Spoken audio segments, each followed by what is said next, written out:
নমস্কাৰ ক্লাস 7 ৰ সমস্ত ছাত্ৰলৈ স্বাগতম জনাইছো আজি আমি আলোচনা কৰিম তোমালোকৰ যেটো ফাৰ্স্ট SEBA ক্লাছ তাৰ 1.4 যেটো অনুকূলনী আছে কৰি চাও আহা আছে হেতু আলোচনা কৰিম ইয়াতে তোমালোকৰ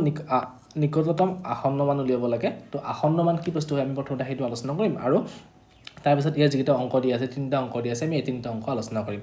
তো এতিয়া আসন্ন মান মানে কি আসন্ন মান জানাৰ আগতে তোমালোকে অলপমান 1 কোটি হাজাৰ লাখ যেটো স্থান মান আছে হেতু জানি লোৱা তাৰ পিছত আসন্ন মানৰ বিষয়ে মই কম যে আমি সংখ্যা এটা লিখিছো ধৰা হল 795432 এনেকৈ লিখা আছে তো এইটো আমি পঢ়িব লাগিলে কেনেকৈ পঢ়ো আমি আগৰ অনুকূলনীটো পঢ়ি আহিছো যে এইটো একক এইটো দশক এইটো শতক এইটো হাজাৰ এইটো লাখ আৰু এইটো নিযুতৰ ঘৰ তাৰ পিছত আৰু যদি সংখ্যা থাকে এইটো কি হ'ব আমাৰ কোটিৰ ঘৰ হ'ব হয়নে এইটো হল আমাৰ স্থান মান আছিল এতিয়া আমাক কৈছে যে কি ইয়াতে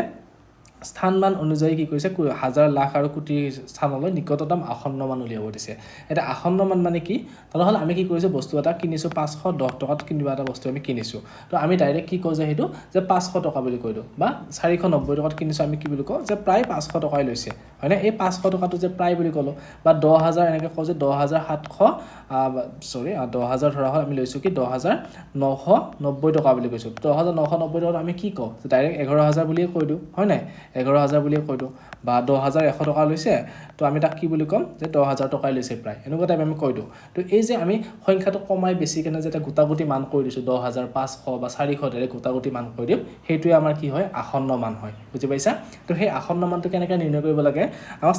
স্থানৰ ওপৰত ভিত্তি কৰি কেনে আসন্ন মান নিৰ্ণয় কৰিব দিছে আমাক ইয়াতে যে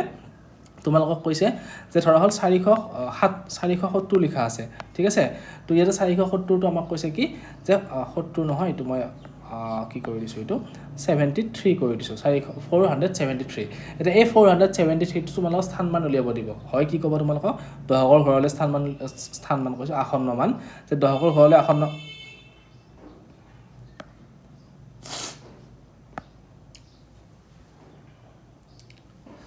যে কি দহকৰ ঘৰলৈ আসন্ন মান উলিয়াব দিব তোমালোক নহলে শতকৰ ঘৰলৈ আসন্ন মান উলিয়াব দিব তো হেতু কেনেকৈ কৰিব লাগে চাবা একদম সিম্পল এটা লৈ লৈছো যে 73 টো এতিয়া যেহেতু উলিয়াব দিছে দহকৰ ঘৰলৈ এটো স্থানলৈ তো আমি চাম যে দহকৰ আগৰ ঘৰটো কি আছে একক তো এককৰ ঘৰৰ সংখ্যাটো কি আছে এককৰ ঘৰত কি আছে অংকটো 3 আছে হয়নে তো যদি সেই অংকটো কি হয় 5তকৈ সৰু হয় 5তকৈ সৰু হয় তেনেহলে আমি ডাইৰেক্টলি লিখি দিম এটো 470 বুলি লিখি দিম তে 70 টো নকও ডাইৰেক্ট কি কম 470 বুলি কৈ দিম বুজি পাইছা যে যদি 5তকৈ সৰু থাকে আৰু যদি 5তকৈ ডাঙৰ থাকে ধৰা হল 478 আছে এতিয়া এই দহকৰ ঘৰলৈ কৰিব দিলে এই 8 টো কি হৈছে 5তকৈ ডাঙৰ হৈছে 8 টো হয় না তো আমি তেতিয়া কি কৰিম এই 4 এই 7 ৰ লগত কি কৰিম এক যোগ কৰি দিম হাতে আগে কিমান হয় 8 আৰু এটো আমি কি লিখি দিম 0 অৰ্থাৎ 478 টো কি হ'ব স্থান মানটো 400 স্থান মান কৈছো আসন্ন মানটো কি হ'ব 480 বুজি পাইছা আৰু 473 দহকৰ স্থানলৈ যদি উলিয়াব দিছে আমাৰ আসন্ন মানটো তেনেহলে কিমান হ'ব এটো 470 বুজি পাইছা আকৌ যদি কয় যে শতকৰ ঘৰলৈ উলিয়াব লাগে তেনেহলে কি হ'ব এতিয়া শতকৰ ঘৰ আমাৰ এইটো তো এইটোলৈ উলিয়াব লাগে তো আমি চাম শতকৰ ঘৰৰ আগৰ ঘৰটো কি শতকৰ ঘৰৰ আগৰ ঘৰটো দহকৰ ঘৰ তো দহকৰ ঘৰৰ অংকটো কি আছে 7 আৰু 7 টো কি হয় 5তকৈ ডাঙৰ হয় তো 5তকৈ যদি ডাঙৰ হৈছে তেনেহলে আমি কি কৰিম তাক এই 7 টোৰ লগত এক যোগ কৰি দিম দিলে কিমান হ'ব এটো 8 হৈ যাব সৰি 7 টো যেহেতু 4 টো লৈ উলিয়াইছে মই শতকৰ ঘৰলৈ গতিকে আমি 4 টোৰ লগত কি যোগ কৰি দিম এক যোগ কৰি দিম কিমান হ'ব এটো 5 আৰু বাকি গোটেইকেইটা কি লিখি দিব লাগিব 0 বুজি পাইছা নে তো আমি যিমান স্থানলৈ উলিয়াব দিয়ে তাৰ আগৰ স্থানটো চাম যে সংখ্যাটো কি আছে অংকটো কি আছে সেই অংকটো যদি 5তকৈ সৰু হয় তেনেহলে সেই গোটেইকেইটা 0 লিখি দিম আৰু যদি 5তকৈ ডাঙৰ হয় তেনেহলে তাৰ আগৰটো লগত এক যোগ কৰি বাকিকেইটা 0 লিখি দিম মই আৰু এটা উদাহৰণ লৈছো চোৱা যে ধৰা হল 735 আছে 35 টো বাদ আৰু এটা বেলেগ লৈ লৈছো মই 738 আছে ঠিক আছে তো এটো আমাক কৈছে যে কি এতিয়া এই শতকৰ ঘৰলৈ আমাক কি উলিয়াব দিছে সৰি দহকৰ ঘৰলৈ আমাক কি উলিয়াব দিছে আসন্ন মান উলিয়াব দিছে তো আমি শতকৰ ঘৰটো লিখি ললো দহকৰ ঘৰত কি আছে 3 আছে তাৰ পিছত আগৰ ঘৰটো কি আছে এককৰ ঘৰ এককৰ ঘৰটোত কি আছে আমাৰ 8 আছে আৰু 8 টো কি হয় 5তকৈ ডাঙৰ হয় ডাঙৰ হলে আমি কি কৰিব লাগিব দহকৰ ঘৰত যেটো অলৰেডি আছে তাৰ লগত এক যোগ কৰি দিয়া তো 3 একে কিমান হ'ব 4 আৰু এটো 0 কৰি দিয়া হৈ গল না 740 বুজি পাইছা আকৌ যদি এবাৰ কয় যে শতকৰ ঘৰলৈ আমাক উলিয়াব দিয়ে তেনেহলে কি হ'ব 738 শতকৰ ঘৰত আমাৰ কি আছে 7 আছে তো আমি হেতু কি লিখিম শতকৰ আগৰটো চাম শতকৰ আগৰটো কি আছে দহকৰ ঘৰৰ অংকটো কি আছে 3 হেতু আমাৰ কি হ'ব 5তকৈ সৰু হয় সৰু হলে কি হ'ব আমি ডাইৰেক্ট 7 টো 7 থাকিব আৰু এইকিটা 0 লিখি দিব লাগিব এইটোৱে হল যে কি আমাৰ স্থান মান উলিওৱাৰ আসন্ন মান উলিওৱাৰ আমাৰ নিয়ম আৰু কোনটো স্থানলৈ উলিয়াব দিছে সেইটোৰ ওপৰত নিৰ্ভৰ কৰি কেনে আমি এনেকৈ কৰিম ঠিক আছে এতিয়া আমাৰ এইকিটা চোৱা এইকেইটাত আমাক কি কৈছে যে হাজাৰ লাখ আৰু কোটিৰ স্থানলৈ নিকটতম আসন্ন মান উলিয়াব দিছে তো আমি এটা কেনেকৈ কৰিম চাবা প্ৰথম বস্তুটো কি দিছে আমাক 1 নম্বৰ এটো মই লিখি লৈছো ইয়াতে 1 নম্বৰ এটো অংকটো আমাক কি দিয়া আছে সংখ্যাটো 563 59 আৰু 957 অৰ্থাৎ 5,63,59,957 তো আমাক প্ৰথমটো কি কৈছে হাজাৰৰ ঘৰলৈ কৰিব দিছে তো হাজাৰৰ ঘৰলৈ লিখি দিয়া হাজাৰৰ আসন্ন মান তো কিমান হ'ব এতিয়া হাজাৰৰ ঘৰলৈ যে এইটো একক এইটো দশক এইটো শতক এইটো হাজাৰ তো হাজাৰলৈ আমি বাকিখিনি এইখিনি সেম লিখি দিব পাৰিম কিমান আছে আমাৰ 5635 এইখিনিতে সেম থাকিলে 9 টো এতিয়া যেহেতু হাজাৰৰ ঘৰ আছে তো 9 টো নিলিখিবা 9 টো আমি কি কৰিব লাগিব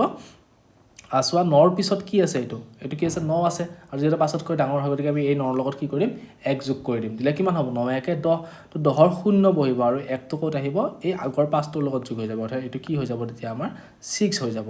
বুজি পালা না এইটো আমাৰ 6 হৈ গ'ল আৰু বাকি পিছৰ কিটা কি দিব লাগিব আমি 0 তো তিনিটা 0 এই হলনি তিনিটা 0 দি দিলো কমা 59 ৰ লগত আমি 1 যোগ কৰিলে কিমান পাম 60 পাম গতিকে 60 হৈ গ'ল আৰু বাকি এইখিনি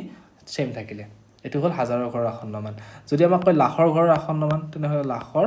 আসন্ন মান উলিয়াম এতিয়া তো লাখটো কিমান কোনটো ঘৰ হ'ব লাখটো আমাৰ এটো ঘৰলৈ লাখ হ'ব হয় না নহয় তো গতিকে আমি কি লিখিম এতিয়া 5 6 এটো এনেকৈ থাকিলে তো লাখৰ ঘৰৰ পিছৰটো 6 টো কিমান আছে 5 আছে এটা যদি 5 থাকে বা 5তকৈ ডাঙৰ থাকে তেনেহলে আমি কি কৰিব লাগিব 1 যোগ কৰিব লাগিব আগৰটোৰ লগত তো তিনিটোৰ লগত 1 যোগ কৰিলে কিমান হ'ব এটো 4 আৰু বাকি কেইটা আমি কি দি দিম এতিয়া 0 বুজি পালা এইটোৱে নিয়ম যদি পাছতকৈ সৰু থাকে তেনেহলে আমি সেইটো সংখ্যা লিখিম আৰু বাকি কেইটা 0 লিখি দিম পাছতকৈ যদি পিছৰ ডাঙৰ থাকে বা পাছৰ সমান থাকে তেনেহলে আমি 1 যোগ কৰি বাকি কেইটা 0 দি দিম বুজি পাইছা লাখৰ ঘৰ হৈ গ'ল এবাৰ কোটিৰ ঘৰ চোৱা কোটিৰ কৰিব দিছে যেহেতু কোটিৰ আসন্ন মান তো কি হ'ব কোটিৰ আসন্ন মান এটো হল 5 টো হল কোটিৰ ঘৰত আছে হয় না নহয় তো 5 টোৱে লিখিব নোৱাৰো আমি তাৰ পিছৰটো চাব লাগিব পিছৰটো কি আছে এটো 6 আছে অৰ্থাৎ 5তকৈ ডাঙৰ হয় গতিকে 5তকৈ ডাঙৰ হলে আমি কি কৰিব লাগিব এইটোৰ লগত 1 যোগ কৰি দিম গতিকে 5 একা কিমান 6 আৰু 6 হলে কি হ'ব আমাৰ বাকি গোটেইকিটা 0 দি দিয়া বুজি পাইছা নে তো 5,63,000 মানে কি অলমোস্ট 6 লাখ বা আসন্ন মানটো কিমান হ'ব এটা আমাৰ 5 কোটি 5 কোটিটো কি হ'ব আমাৰ 6 কোটি তো এনেকৈ কৰিব লাগিব আসন্ন মানটো জাস্ট আমি চাব লাগিব যে যোনটো স্থানলৈ উলিয়াব দিছে তাৰ আগৰটো কি আছে যদি 5তকৈ ডাঙৰ বা 5ৰ সমান আছে আমি 1 যোগ কৰি দিম আৰু যদি 5তকৈ সৰু আছে তেনেহলে আমি গোটেইকেইটা 0 লিখি দিলে হৈ যাব বুজি পাইছা নেক্সট এটো হৈ গ'ল এবাৰ বি নম্বৰটো চোৱা বি নম্বৰটো আমাক কি দিছে 4905 62481 অৰ্থাৎ 49 কোটি 5,62,481 তো এইটো এতিয়া হাজাৰৰ ঘৰ উলিয়াব দিছে তো কৰি দিয়া হাজাৰৰ আসন্ন মান হাজাৰৰ কি আসন্ন মান তো হাজাৰৰ আসন্ন মান কি হ'ব এতিয়া এটো একক দশক শতক হাজাৰ এটো হাজাৰ তো হাজাৰৰ ঘৰ আগৰ কিটালৈ লিখি দিয়া 49056 এটা চোৱা হাজাৰৰ ঘৰ যেহেতু এইটো 2 তাৰ পিছৰটো এককৰ ঘৰটোত কি আছে আমাৰ 4 আছে তো 4টো যেহেতু পাছতকৈ সৰু হয় গতিকে আমি কি লিখিব পাৰিব এইটো সেমে থাকিব বাকি কেইটা 0 লিখি দিলে হৈ গ'ল বুজি পাইছা হাজাৰৰ হৈ গ'ল এবাৰ লাখৰ ঘৰ চোৱা তো লাখৰ আসন্ন মান কি হ'ব এতিয়া 49 তাৰ পিছত এইটো হল লাখৰ ঘৰ আমাৰ 5টো লাখত আছে গতিকে এইটো 5ৰ আগৰটো কি আছে আমাৰ 6 আছে গতিকে 5তকৈ ডাঙৰ যেহেতু গতিকে 5ৰ লগত আমি 1 যোগ কৰি দিয়া কিমান হ'ব 6 আৰু বাকি কেইটা এনেকৈ 0 লিখি দিয়া বুজি পাইছা এবাৰ কোটিৰ ঘৰটো কৰা কোটিৰ আসন্ন মান তো কোটিৰ আসন্ন মান কিমান হ'ব এতিয়া কোটিৰ ঘৰত আমাৰ এইটো আছে গতিকে ইয়াৰ আগৰটো কিমান আছে 0 আছে যেহেতু গতিকে কি হ'ব এইটো সৰু হ'ব 0 সৰু হোৱাৰ লগে লগে আমি কি কৰি দিম যে এইটো সেম থাকিব 49 কোটি বাকি কেইটা 0 আৰু 3টা 0 বুজি পাইছা তো যদি কি হয় 0 1 2 3 4 থাকে মানটো একে থাকিব যদি 0 5তকৈ 5 6 7 8 9 থাকে 5তকৈ ডাঙৰ হয় বা 5ৰ সমান হয় তেনেহলে আমি আগৰটোৰ লগত 1 যোগ কৰি দিম আৰু বাকি কেইটা 0 লিখি দিম তো এইটোই হল আসন্ন মান উলিওৱা বি নম্বৰটো তো হৈ গ'ল দুটা নেক্সট আমাক কি দিছে 2 নম্বৰটো চোৱা এবাৰ 2 নম্বৰটো কি দিছে আমাক যে তলৰ সংখ্যাবোৰ 5টা বিভিন্ন স্থানলৈ কি উলিয়াব দিছে আমাক আসন্ন মান উলিয়াব দিছে 5টা স্থান আমি এনেকৈ হাজাৰ লাখ কোটি বা একক ধৰক আমি যিকোনো লৈ কেনে 5টা ল'ব লাগিব লৈ কেনে তাৰ কি উলিয়াব দিছে আসন্ন মান লিখিব লাগে তো প্ৰথম সংখ্যাটো কি দিছে চোৱা 2 নম্বৰৰ এটো কিমান দিয়া আছে আমাক 2 কোটি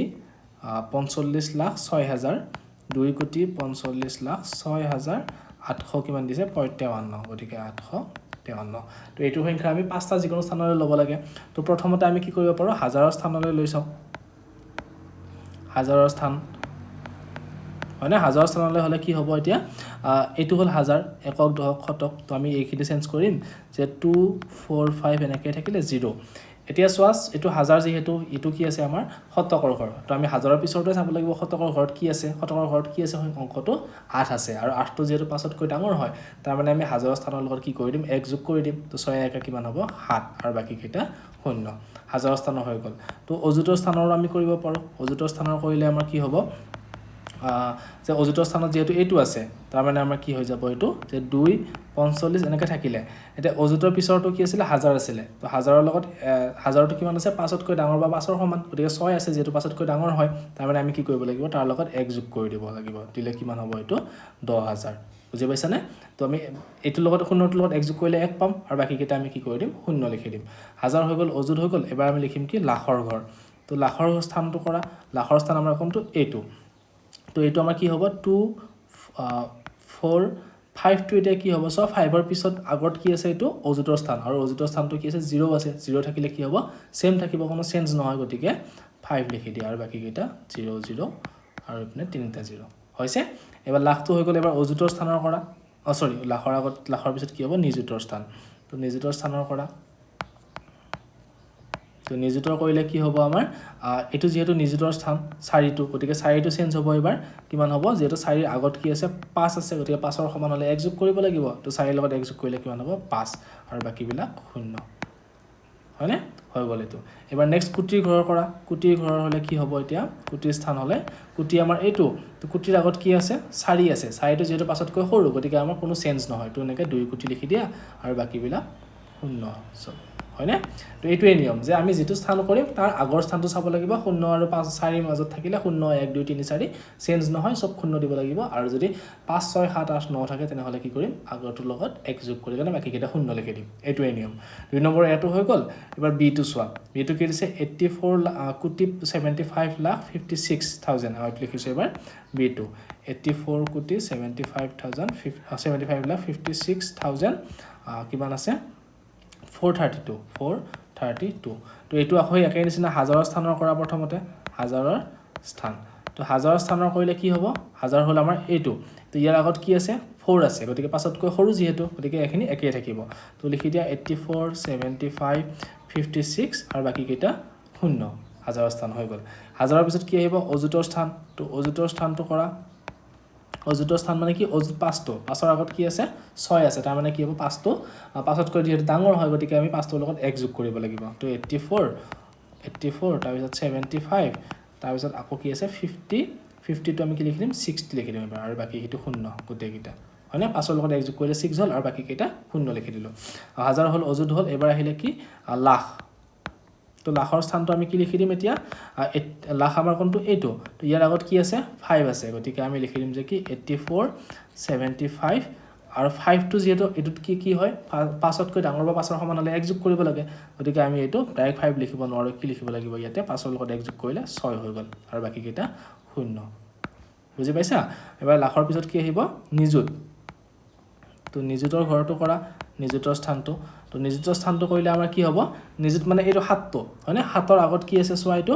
5 আছে আৰু 5 টো যেহেতু 5ৰ সমান বা 5তকৈ ডাঙৰ হলে আমি 1 যোগ কৰিব লাগে গতিকে আমি 7ৰ লগত 1 যোগ কৰি দিম তো 84 আৰু 7ৰ লগত 1 যোগ কৰিলে কিমান হল 8 হল আৰু বাকি কেইটা শূন্য দি দিয়া বুজি পাইছা 4টা স্থান হৈ গল এবাৰ কুটিৰ স্থান কৰি দিয়া 5টা স্থান হৈ গল তো কুটিৰ স্থান কৰিলে কি হ'ব কুটিৰ ঘৰ এইটো 4 টো তাৰ আগত কি আছে 7 আছে গতিকে 5তকৈ ডাঙৰ তো আমি 4ৰ লগত 1 যোগ কৰি দিব লাগিব অৰ্থাৎ 85 আৰু বাকি কেইটা শূন্য বুজি পাইছা নে তো এইটোৱে কৰিব দিছে যিকোনো 5টা স্থানৰ আমি হাজাৰ অযুত লাখ আৰু নিযুত আৰু কুটিৰ কৰিলো 5টা তো 2 নম্বৰটো হৈ গল এবাৰ নেক্সটটো কৈছে যে কি এনেকুৱা 5টা সংখ্যা লিখিব দিছে যাৰ বিভিন্ন স্থানলৈ লিখিব দিছে যাৰ নিকটতম আসন্ন মান কি হয় এইখিনি হয় 75 লাখ হয় তো 3 নম্বৰটো চোৱা 75 লাখ হ'ব লাগে আৰু হেতু কি কৈছে নিকটতম স্থান হ'ব লাগিব আৰু প্ৰত্যেকটো স্থানৰ বেলেগ বেলেগ হ'ব লাগিব 5টা এনেকুৱা সংখ্যা লিখিব দিছে তো আমি যদি প্ৰথমতে লিখো যে কি 70 এটো 5 টো হলনে 4 লিখি দিলো দি কেনে এটো যদি বঢ়াই দিলো আমাৰ কিমান আছে 6 এ লিখি দিলো পাছতকৈ ডাঙৰ বঢ়ালে কি হ'ব আমাৰ হেতু এক যোগ কৰি দিব লাগিব গতিকে এটো আমি লিখি দিছো 6 বাকি ইপিনে 9 8 5 4 এনেকৈ দিলে হল কিবা এটা হয়নে এতিয়া চোৱা যদি আমি এটো স্থানলৈ চেঞ্জ কৰো তেনেহলে কি হ'ব এটো 6 1 7 হৈ যাব সৰি 6টো যদি 5তকৈ ডাঙৰ গতিকে 4 একে 5 হৈ যাব গতিকে এটো গোটেইখিনি শূন্য হৈ যাব আৰু এটো 75000 লাভ হৈ যাব তো এটা হৈ গ'ল আমাৰ 2 নম্বৰ আৰু এটা লিখিব পৰা তোমালোকে কি যে এবাৰ এটো স্থান চেঞ্জ নকৰো এবাৰ বেলেগ এটা স্থান চেঞ্জ কৰিম আৰু বেলেগ এটা স্থান আমি কি কৰিম চেঞ্জ কৰিম সাপোজ এবাৰ আমি কি কৰিছো লাখটো চেঞ্জ কৰিছো এবাৰ আমি এইটো কৰিম চাবা যে এটো আমাৰ কি আছে 70 সাপোজ 75 হে থাকিলে আৰু ইয়াতে কি আছে আমাৰ 9 দিছো আৰু ইয়াতে আমাৰ 8 দিছো তো আমি বাকি কিটা 8 আৰু 7 আৰু 5 দিলো ঠিক আছে তো এটো যদি আমি লাখৰ ঘৰলৈ স্থান এটো ঘৰৰ স্থানলৈ কৰো তেনে হলে কি হ'ব সোৱা এটোত আমি কি কৰিছো লাখৰ ঘৰ কৰিছো এবাৰ যদি আমি অযুতৰ ঘৰত কৰো তেতিয়া অযুতৰ ঘৰত কৰিলে কি হ'ব এটো 8 আছে 5তকৈ ডাঙৰ গতিকে ইয়াৰ লগত 1 যোগ হৈ যাব তো 9 একে 10 হ'ব 10 ৰ শূন্য হাতে গল 1 তেতিয়া হলে এটো আমি কি লিখিব লাগিব 4 লিখিব লাগিব এটো আমি 4 লিখি দিব লাগিব ঠিক আছে তেতিয়া গৈ কেনে কি হ'ব এটো 75000 হৈ যাব 75 লাখ হ'ব গৈ হয়নে তো এনেকুৱা আৰু পাঁচটা লিখিব তিনটা লিখিব লাগিব তো লিখি দিয়া তেনেকুৱা 3 নম্বৰটো যে 75 এ লিখিলো এবাৰ তো এটো শূন্য দি কেনে 3 দিলো আৰু এপিনে 8 6 আৰু 4 এটো হে একে হ'ব কাৰণ এটো শূন্য আছে গতিকে এটো চেঞ্জ নহয় এনেকৈ থাকিব তাৰ পিছত আৰু এটা লিখি দে 4 নম্বৰটো কি লিখিব পাৰো আমি 75 এবাৰ এটো 9 লিখিছো এটো 9 লিখিছো লিখি কেনে এটো আমি চেঞ্জ কৰি দিম এবাৰ 865 তো আমি যদি ইয়াতে এটো স্থান চেঞ্জ কৰো তেনহলে কি হ'ব এটো 8 আছে 8তকৈ ডাঙৰ 5তকৈ ডাঙৰ গতিকে ইয়াতে 1 যোগ হ'ব তো 9 একে কি হ'ব 10 হ'ব আকৌ ইয়াতে 9 আকৌ এক এটা ইয়ালে আহিব 9 একে 10 আকৌ এটো 5 টো কি হ'ব এটো 4 লিখিব লাগিব 5 লিখিলে নহব তো এটো 4 লিখি দিছো তেতিয়াও গৈ কেনে কি হ'ব আসন্ন মানটো এটোৱে হ'ব এটো আমাৰ কিহৰ স্থানলৈ লিখিছো এটো আমাৰ লিখিছো যে লাখৰ স্থানলৈ হয়নে লাখৰ স্থান এটো আমাৰ লাখৰ স্থানলৈ এটো আমি কিহৰ স্থানলৈ কৈছো অযুতৰ স্থানলৈ তো এটো লিখি দিয়া অযুতৰ স্থানলৈ হয় এটো আমি কি কৰিছো আকৌ হে লাখৰ স্থানলৈ লিখিছো গতিকে লাখৰ স্থান